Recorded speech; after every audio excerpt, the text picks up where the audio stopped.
My daughter called me at 6 in the morning to tell me I needed to stop embarrassing her fiancé's family by showing up to dinner parties in my Kohl's clearance rack dresses. I'm Rose Turner. I'm 58 years old. And for the past 32 years, I've been playing a role my children never questioned. They think I'm just a housewife, someone who peaked in the 1990s, raised her kids, and then faded into comfortable irrelevance with coupons and gardening gloves. What my daughter Brianna doesn't know is that the dress she mocked, the one with the small floral print that I bought for $24.99, cost me less than the catering bill I'd just paid for her engagement party. That bill was $47,000. If you're watching this, understand something. This isn't about revenge. This is about what happens when your children love the idea of you more than the reality of who you are. My life looks simple from the outside. I live in a modest 3-bedroom ranch house north of Dallas. Same house where I raised my kids. Same cracked driveway I've been meaning to fix for 5 years. I drive a 2015 Honda CR Vi with duct tape holding the side mirror on. My clothes come from Target and Kohl's clearance racks. I clip grocery coupons from the Sunday paper. My husband Alan taught high school history for 30 years before retiring. Now he golfs and watches the History Channel. We're comfortable. We're invisible in the way middle-class retirees are. That's what everyone thinks. I have 2 children. Austin is 34, a corporate attorney making $180,000 a year. I know because he told me, wanting me to understand he'd made it. He's married to Taylor, 31, an influencer with 89,000 Instagram followers. Her content is designer bags, expensive brunches, and self-made woman quotes over yoga poses. Taylor is beautiful in that carefully constructed way. She's also deeply ashamed of where Austin came from. You can see it in how she flinches when I hug her, like poverty might be contagious. They have 2 kids, Emma, 4, and Noah, 2. I see them maybe twice a month now, always on Taylor's schedule, always when it's convenient for her content calendar. Then there's Brianna, 29, marketing executive. She's engaged to Mason Bryant, whose family has their name on a building downtown. His father owns a development company. His mother hosts charity luncheons where the napkins cost more than my grocery bill. Brianna used to be my little girl. She used to ask me to French braid her hair every morning from 3rd through 8th grade. Now she asks me not to wear certain outfits when her future in-laws might see me. The shift happened 5 years ago after her promotion. Suddenly our house wasn't cozy, it was small. My cooking wasn't homemade, it was simple. I wasn't Mom, I was increasingly just Rose, said with a slight sigh. Both my children treat me like a resource. Free babysitter when Taylor needs content time. Event planner for birthday parties. The person they call for small loans. 200 here, 500 there, never paid back because we're family. But I'm not invited to important things anymore. Austin's company party? Just colleagues, Mom. Brianna's work events? Pretty corporate. You'd be bored. Taylor's influencer meetups? I've never been mentioned. Last Thanksgiving, I cooked for 14 hours. Taylor posted the spread on Instagram. Blessed to have such a beautiful family gathering. I wasn't in a single photo. When I asked, she said, I only post aesthetic content. You understand? I did understand. Perfectly. The breaking point came 3 weeks ago at Brianna's engagement party. Mason's family hosted it at their estate. Circular driveway, columns, chandelier in the foyer worth more than my house. The invitation said cocktail attire. I wore a navy blue dress with subtle florals, $24.99 at Kohl's, marked down from $89. Black pumps I've had for a decade. Simple pearl earrings Alan gave me for our 20th anniversary. I brought homemade lemon bars in a Tupperware container. The valet looked confused where to park my CR-V among the BMWs and Teslas. About 60 people were inside, all holding champagne flutes. Everyone dressed like magazine models. Then there was me with my Tupperware. Brianna saw me first. Quick flash of panic before she smoothed into a smile. Mom, you made it! You look nice. She grabbed the lemon bars. I'll just put these in the kitchen. She disappeared. Mason's mother, Patricia Bryant, glided over. There's no other word for it. Designer pantsuit. Enough diamonds to fund a small country. Rose, how lovely. What a charming dress. The pause before charming said everything. Thank you, Patricia. You know, Rose, I know some wonderful consignment shops. Very tasteful, very affordable. Sometimes we all need help making appropriate choices. I'd be happy to share recommendations. She thought she was being kind. That's thoughtful, I said. I'll keep that in mind. It got worse. I found Austin talking to Mason's brother near the bar. I stopped when I heard his voice. Yeah, Mom never really accomplished anything, you know. She just stayed home. Different generation. They didn't have the same opportunities. Cameron nodded. My mom was the same way. Just sort of existed. It's sad, really. Exactly. And now she doesn't understand how the modern world works. Money, investments, any of it. You can't teach an old dog new tricks. I stood there holding my wine, the house white, the cheap bottle, and felt something crack inside my chest. This was my son, the boy I'd rocked to sleep every night for 3 years because of night terrors, the teenager I'd driven to debate tournaments at 5 a.m. on Saturdays, the young man whose law school applications I'd proofread. I went to the bathroom and stared at myself in the mirror. I looked tired. I looked every one of my 58 years. I looked exactly like what they thought I was, a woman who'd never done anything remarkable. When I came out, Taylor was in the hallway taking selfies against a floral arrangement. She saw me in the background of one photo. Her expression soured. She posted it anyway.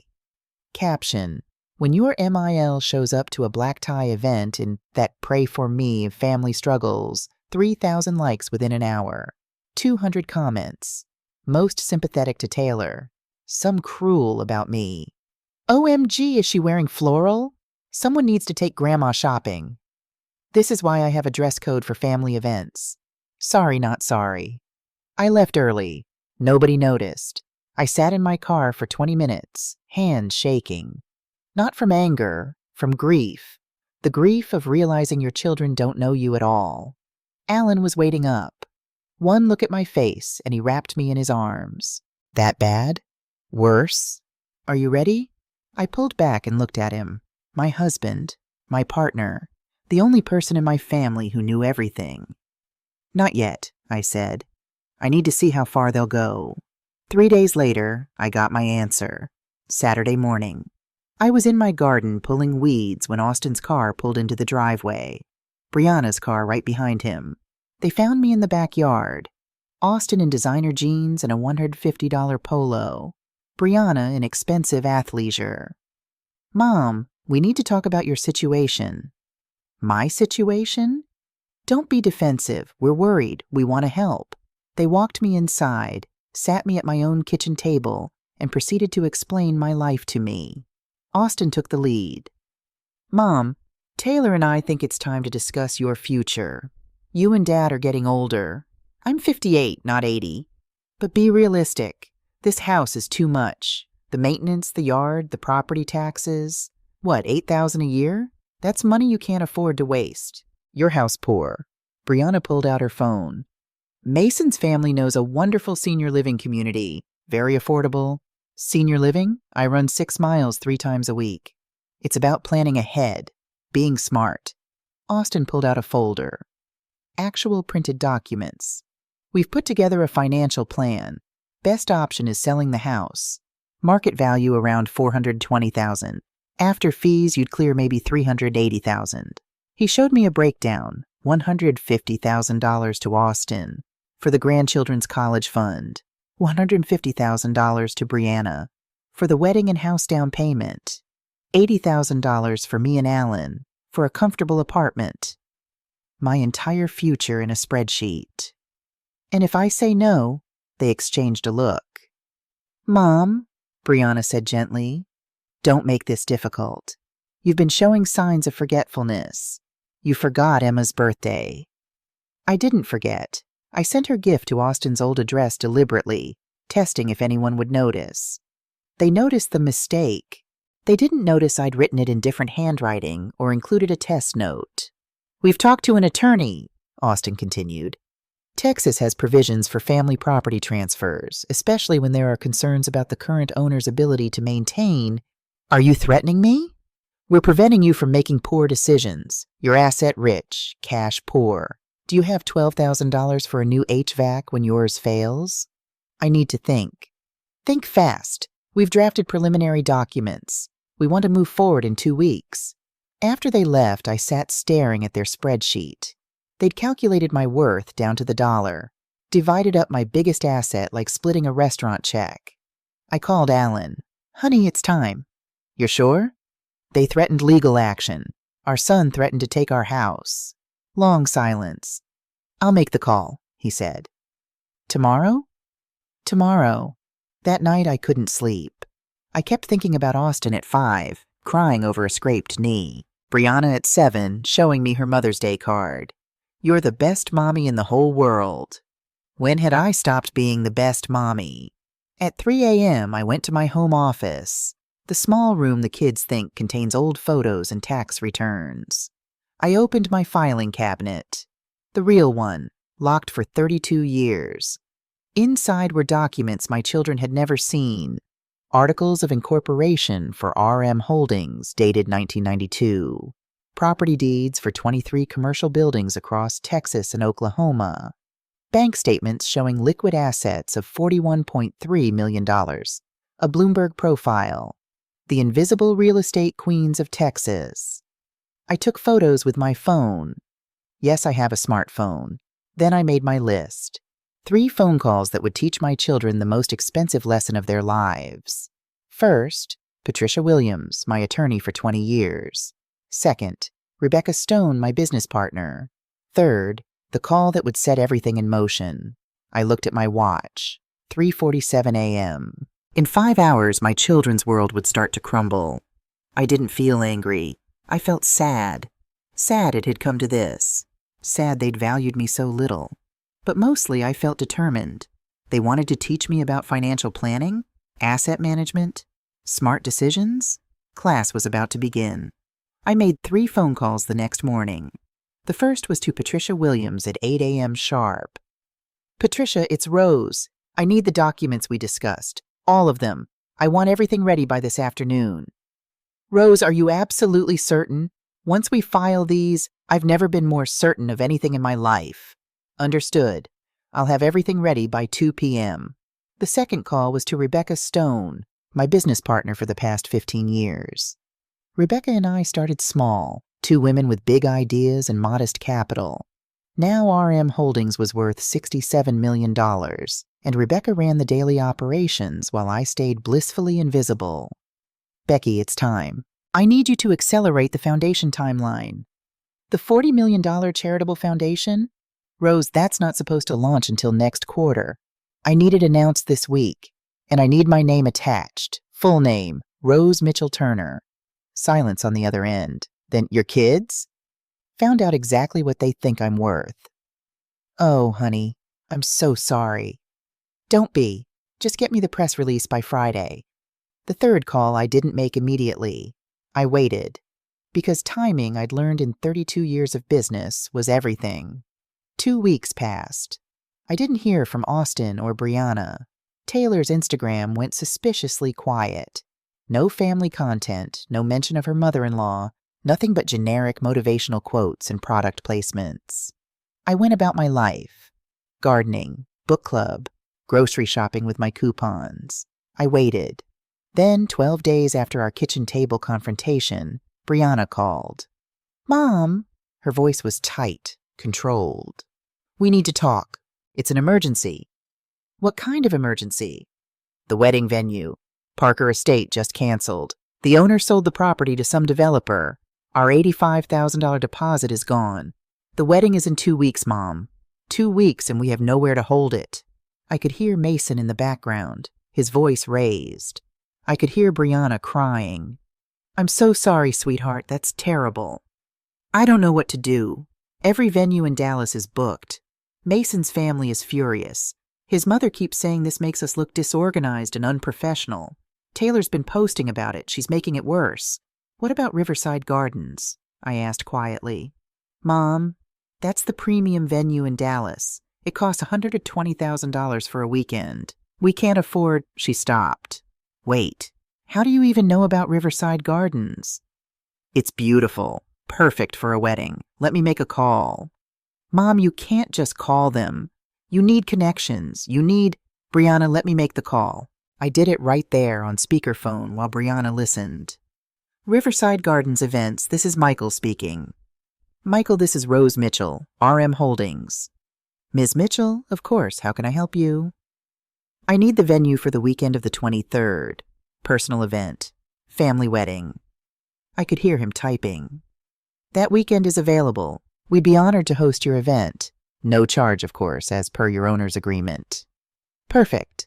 My daughter Brianna Turner will contact you with details. Wonderful. We'll take excellent care of your family, Ms. Mitchell. I hung up.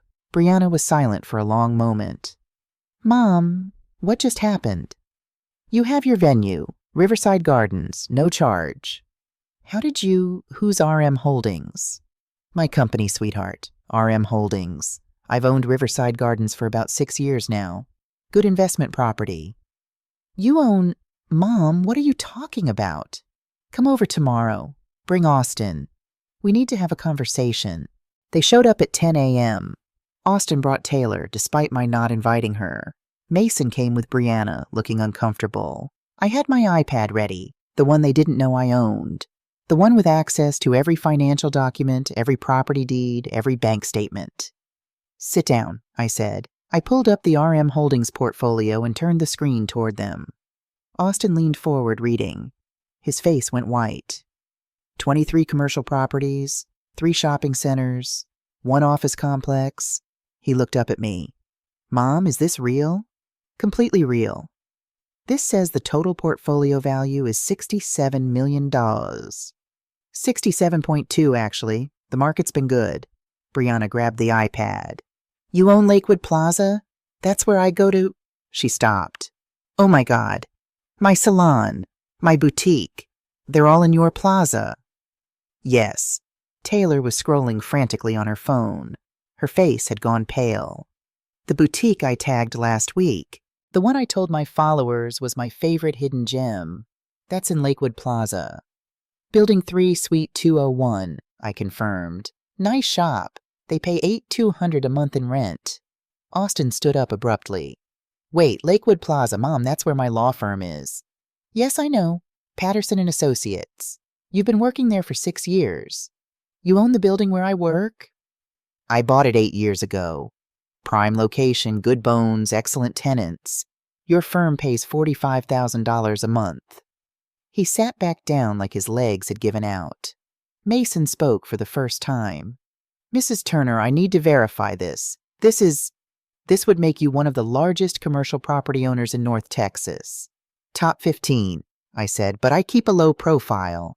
Why? Austin's voice cracked. Why didn't you tell us? Because I wanted to see who you'd become without my money influencing you. That's not fair, isn't it? Let me ask you something, Austin. Would you have tried to take my house if you'd known I was worth $67 million? Silence. Would you have told Mason's brother that I never accomplished anything? More silence. Taylor was still staring at her phone. I've been shopping at your properties. I've been tagging them. I've been building my brand around locations you own. Yes. My followers. They're going to find out. They're going to know my self-made story was built in buildings owned by my mother-in-law. That does seem ironic, I said. Brianna found her voice. Mom, I don't understand. You've been clipping coupons, shopping at Kohl's, driving that old Honda. The Honda runs fine. The coupons save money. The Kohl's dresses are perfectly nice. None of that has anything to do with how much money I have in the bank, Brianna. But why live like you're poor? I finished. I don't live like I'm poor. I live like someone who knows the difference between being wealthy and being wasteful. Austin was reading through the documents on the iPad. There's more.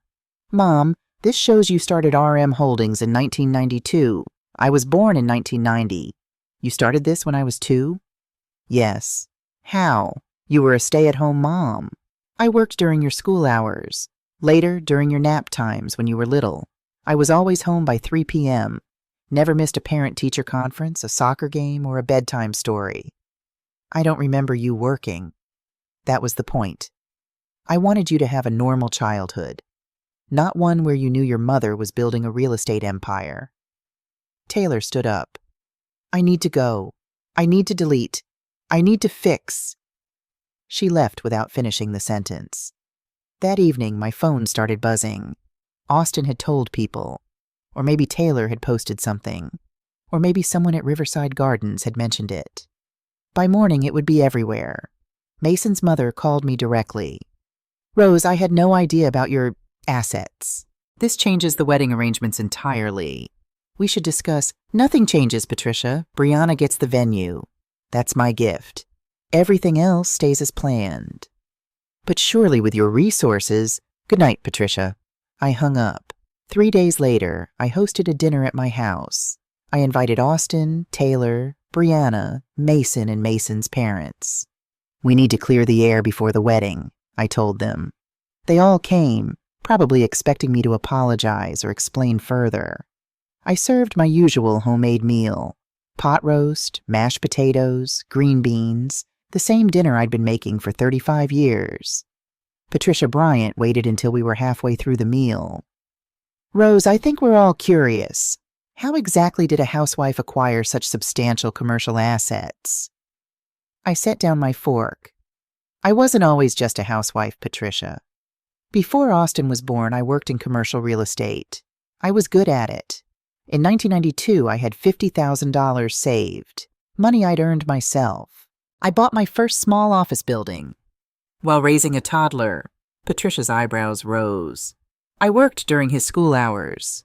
I renovated that building myself, learned plumbing, electrical, everything, leased it out, reinvested the profits. By 1995, I owned 3 properties. Austin leaned forward. I never knew any of this. You weren't supposed to. I wanted you to build your own life, not rely on my money. But you let us think you were struggling, Brianna said. I never said I was struggling. You saw a stay-at-home mom in Cole's dresses and made assumptions. Taylor, who'd been silent all evening, spoke up. This feels like manipulation, like you were testing us. I was, and you failed. The table went silent. What's not fair, I continued, is what you all did. I pulled out a folder. Inside were printouts, screenshots of Taylor's Instagram posts mocking me, text messages between Austin and Brianna calling me clueless about money, the email from Brianna to Mason. Once we get her house, we can finally stop pretending to care about her opinion. I read them out loud. Every single one. Austin's face turned red. Brianna started crying. Mason stared at his plate. Patricia and her husband looked uncomfortable. You wanted my house, I said quietly. You wanted to put me in senior living. You were embarrassed of me. Not because I was cruel or absent or a bad mother, because I wore affordable clothes and drove a modest car. Mom, Austin started. You threatened me with legal action. You suggested I had cognitive decline. You calculated my worth down to the dollar and decided you deserved it more than I did. I stood up. So I've made some decisions. RM Holdings will be restructured. $40 million will go to a charitable foundation. Education and women's entrepreneurship. $20 million will be divided between my business partner Rebecca and employee profit sharing. The remaining $7 million is my personal assets. What about us? Brianna whispered. Austin, you get nothing. Brianna, you get nothing. Your children, Emma and Noah, will receive $500,000 each in trust funds, accessible at age 25 if they complete college without family financial help. Taylor gasped. Mason's parents exchanged glances. However, I continued, you have 6 months to change my mind. Not with words, with actions. Show me you value people over money. Show me you can build something yourselves. Show me you understand what I tried to teach you all along. This is revenge, Austin said angrily. No, revenge would be destroying your careers. This is consequence. I'm giving you a chance to become the people I hoped you'd be. Brianna was sobbing now.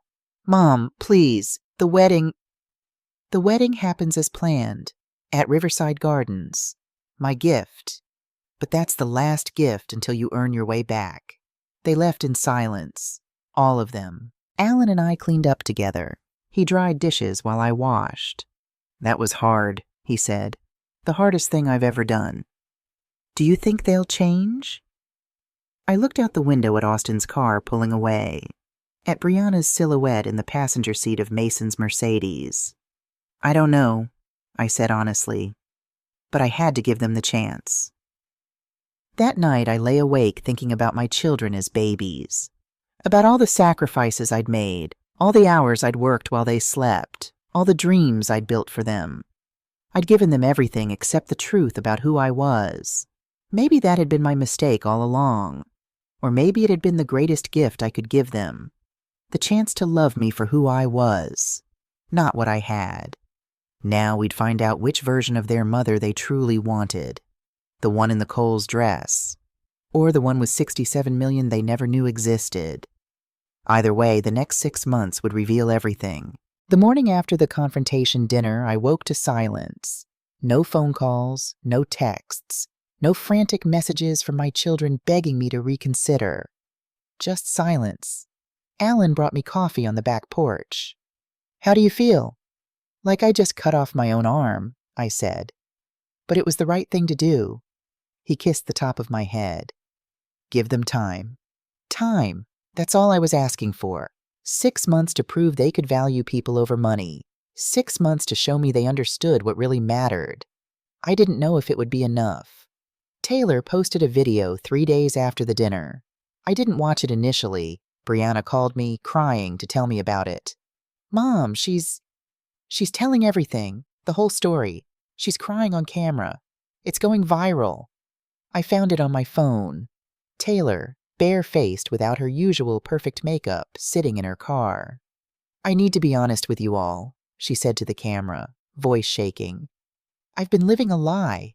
My self-made story? It was built in buildings my mother-in-law owns. The mother-in-law I mocked. The woman I called poor on Instagram. Turns out she's worth $67 million, and I'm the poorest person in this family. Not in money, in character. The comments were brutal. Brands started dropping her. Her follower count plummeted from 89,000 to 34,000 in 2 days. Austin called me once during that first month. His voice was strained. Mom, Taylor lost everything. Her sponsorships, her income. That was how we were planning to pay for the kids' activities for what, Austin? Things you actually need or things that make you look successful? Silence. I need you to think about that, I said. Really think. He hung up. Brianna's wedding happened as scheduled.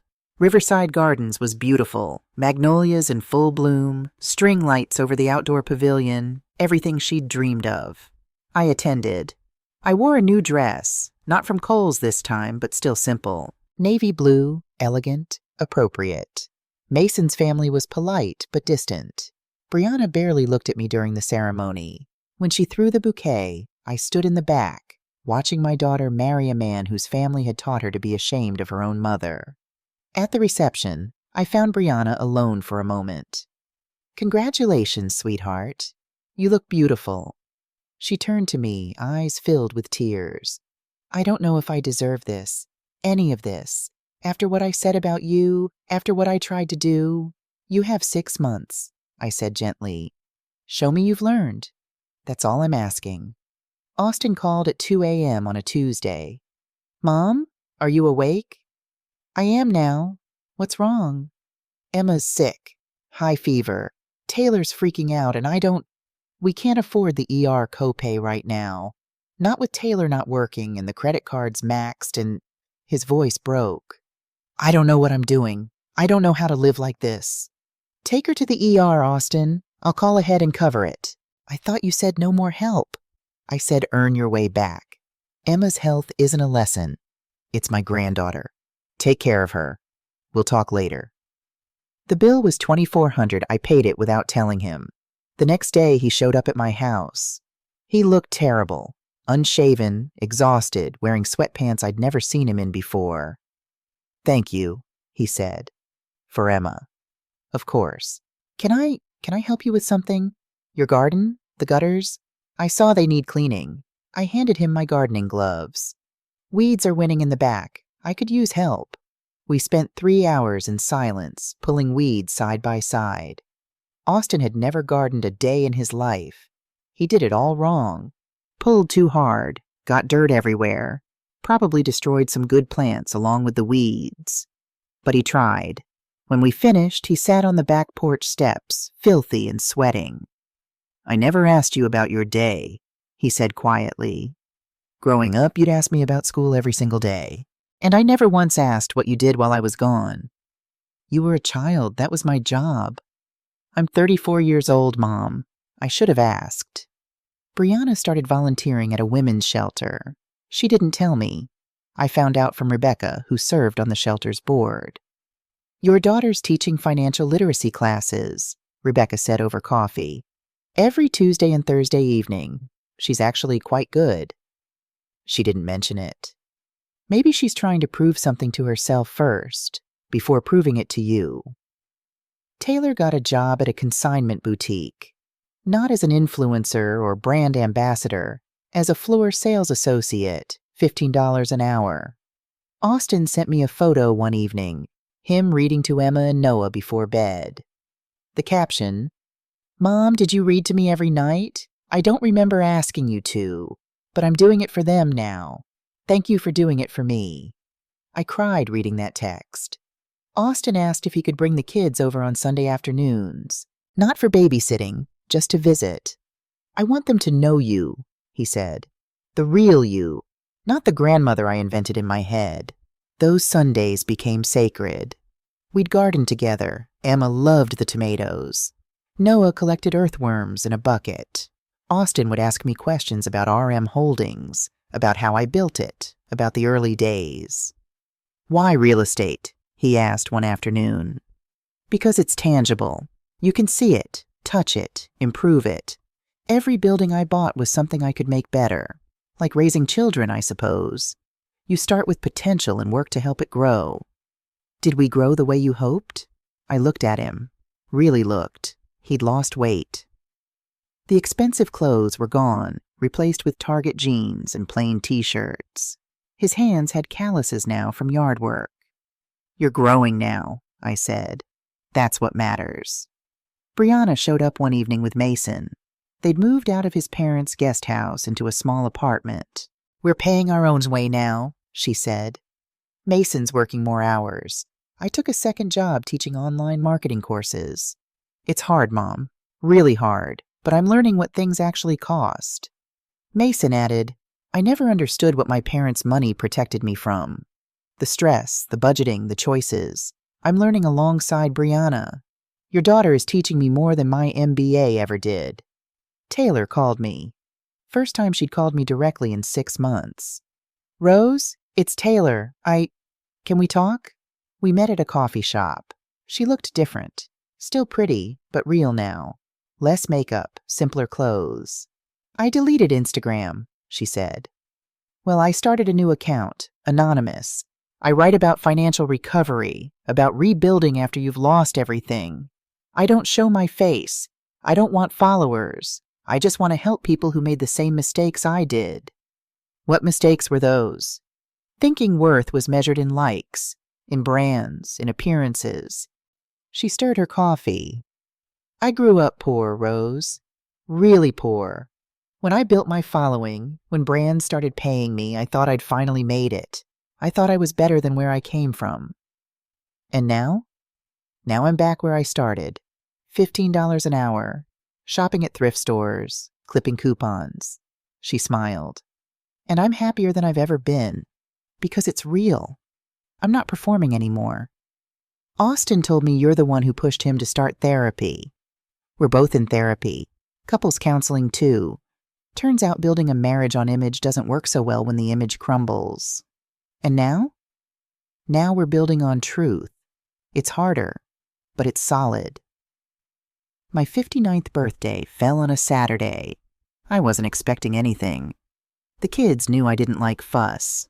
Usually I'd get a phone call, maybe a card in the mail. Alan and I were having quiet coffee when the doorbell rang at 9 a.m. Austin stood there with Emma and Noah. Brianna was behind him with Mason. Taylor brought up the rear carrying a picnic basket. "Surprise?" Austin said uncertainly. "We wanted to celebrate with you, if that's okay." They'd planned a family day, not expensive, just thoughtful. We went to the park where I used to take them as children. Emma and Noah played on the same swings Austin and Brianna had once used. Taylor had packed sandwiches, homemade, she emphasized. I learned to make them myself. No catering. At lunch, Austin pulled out a photo album. "I've been working on this for 3 months, he said. "I called your old colleagues, looked through records, talked to Rebecca. I compiled your story, the real one." The album documented everything. My first property purchase in 1992, newspaper clippings about RM Holdings' growth, photos from ribbon-cutting ceremonies I'd attended under my maiden name, everything my children had missed because they'd never asked. "Mom, I had no idea you spoke at women's entrepreneurship conferences," Brianna said, looking through the pages. "Or that you mentored young business owners, or that you funded scholarships for single mothers going back to college." "I didn't do it for recognition." "I know," Austin said quietly. "That's what I'm finally learning. You did everything. Built your empire, raised us, supported Dad's teaching career, and you never once needed us to applaud you for it." Brianna handed me an envelope. "This isn't a gift. It's a letter. 10 pages. Everything I've learned in 6 months. Everything I want you to know I understand now." I opened it there at the picnic table. Her handwriting filled every page. Messy, emotional, real. "Dear Mom, I'm writing this on my lunch break at the shelter. There's a woman here named Maria who reminds me of you. Quiet strength, working 3 jobs, putting her kids first, never complaining. Today I helped her budget for groceries and I realized this was you. This was always you. You didn't need expensive clothes or a fancy car because you knew they were just things. You knew what really mattered was being present, being strong, being real. I'm so sorry it took me 29 years to see it. I couldn't read the rest through my tears." Taylor's gift was simpler. She deleted her old Instagram completely. "I don't need to perform my life anymore. I just need to live it." The grandchildren had made cards. Emma's had a drawing of me in my garden. Noah's was scribbles, but Austin explained. He said it's you and him catching worms. It's his favorite thing now, helping you garden. That evening, back at my house, I gathered everyone in the living room. "I've made a decision," I said. The room went silent. 6 months ago, I challenged you to show me you'd changed. Not with words, but with actions. I looked at each of them. "You've shown me." I pulled out revised documents. "My will has been updated. Austin, you'll receive $5 million. Brianna, $5 million. The grandchildren's trusts remain as originally planned." "Mom," Austin started. "Let me finish. The money comes with one condition. You continue the work you've started. Austin, you keep being present for your children. Brianna, you keep volunteering. Taylor, you keep building something real, not performed. You teach your children what you've learned about character versus wealth." "We will," Brianna whispered. "The remaining assets will still fund the foundation, but you're invited to serve on the board, if you want. Help other families learn what you've learned." Mason spoke up. "Mrs. Turner, would you be willing to share your story publicly? My parents' foundation wants to sponsor a women's entrepreneurship program. Your journey could inspire—" "Under one condition," I interrupted. "It's not about me. It's about the lesson. Success isn't what you inherit. It's who you become when nobody's watching." We had dinner together that night, all of us cooking in my small kitchen. It was chaotic. Emma spilled flour everywhere. Noah cried when he couldn't reach the counter. Taylor burned the garlic bread. But we laughed. Real laughter, not the performative kind. At one point, Emma asked me, "Grandma, if you're rich, why do you still shop at Kohl's?" I knelt down to her level. "Because a good deal is a good deal, sweetheart." Money doesn't change that. And the money isn't what makes me rich. What makes you rich? I looked around my kitchen, at my imperfect, struggling, learning children, at my patient husband, at my beautiful grandchildren. This, I said, all of you, right here, that's what makes me rich. Later, after everyone left, Alan and I sat on the back porch, the same porch where this journey had really started 6 months ago. Do you think they really learned? He asked. I think they're learning. That's all I can ask. And you? How do you feel? I thought about it, about the heartbreak of 6 months ago, about watching my children try to take my house, about the confrontation dinner, the hard truths, the painful silences. I feel like a mother, I said finally. Not a perfect one, but one who loved her children enough to let them fail, to let them struggle, to let them find their way back. That's the hardest kind of love. It's the only kind worth having. 6 months later, Austin called me from his office, his new office at a smaller firm, where he made less money but worked reasonable hours. Mom, I'm coming home for dinner at 5:30. Emma has a dance recital at 7. Can you come? Of course. I asked what you'd be doing today. Rebecca told me you're negotiating for a new property, an old warehouse you want to convert into affordable housing for single mothers.